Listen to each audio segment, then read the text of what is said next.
we've made a controversy. And the controversy is that we're heavily considering moving to New York City. Emphasis on the heavily considering.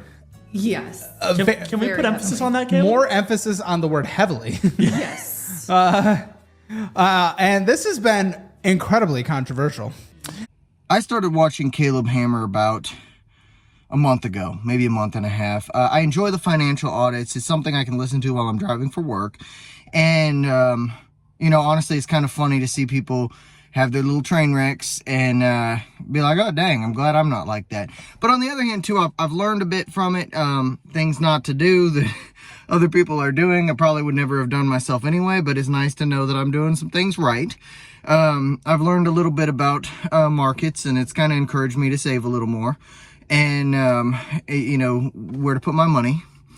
And it's also, the biggest thing is I got my wife to stop shopping online using Klarna.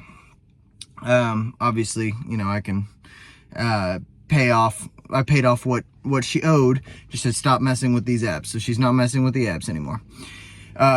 Good. Or I guess maybe they're not apps, they're just payment, whatever. They're paying force. Yeah, I don't know. I don't use them. But Caleb Hammer, I listened to one of his lives that he put up yesterday where he talked about moving to New York City.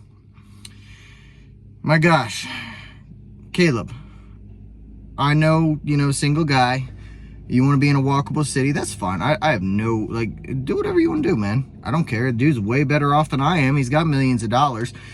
He can afford New York. So the people that are freaking out like, oh my God, why would you do that? You know, no one can afford New York. He can. He's got the money to do it. Now, I wouldn't do it because, you know, you think about the tax codes in New York. It may be the worst place to take a small business in the entire country. Worse than California, maybe.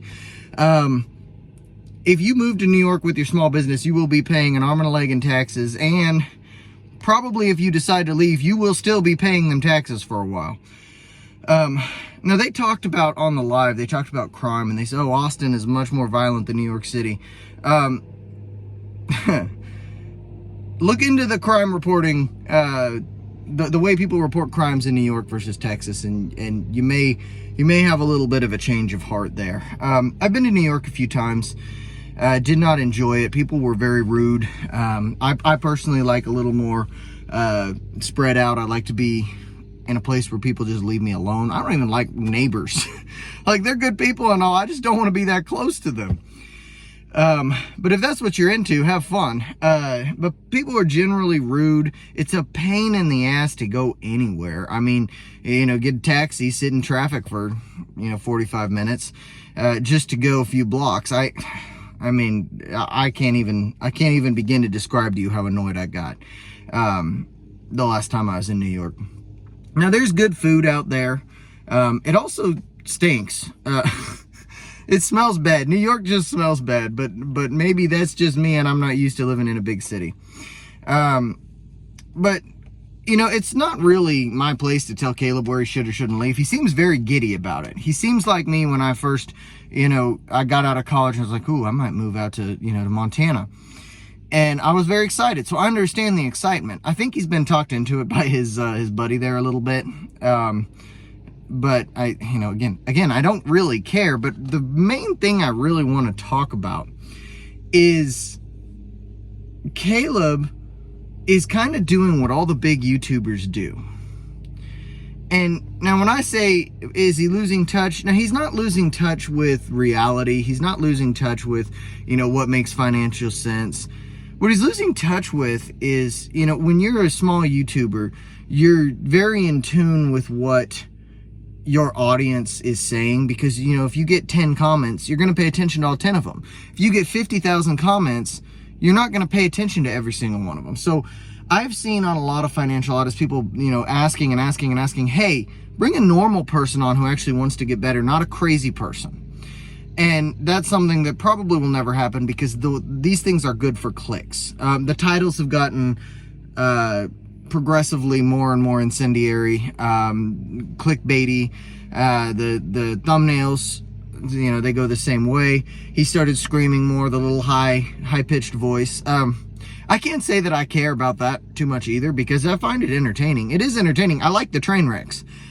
But it almost feels like it deviates from what the purpose of the show was, which was getting people on track financially. Now, obviously, he's making more money, and he wants to make money, and good on him. He should.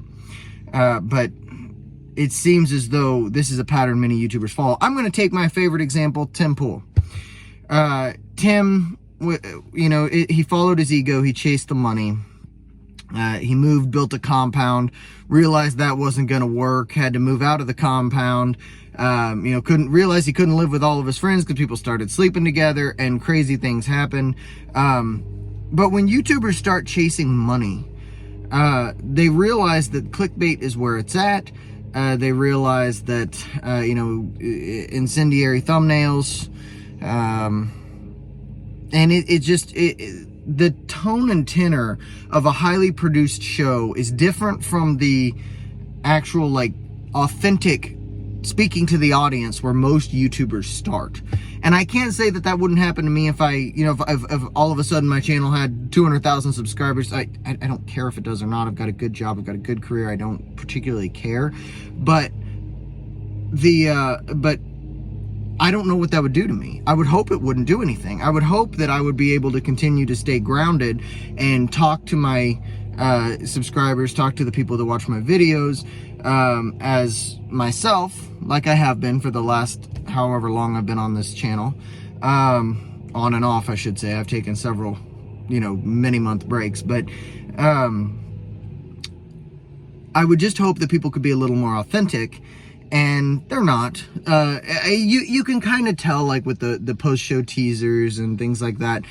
Tim Pool does it. Caleb Hammer does it. They've figured out that channel subscribers, or channel members, or whatever they're called, are the key to, you know, that monthly, you know, income being more consistent and offsetting the ads that, you know, go, you know, fluctuate like crazy.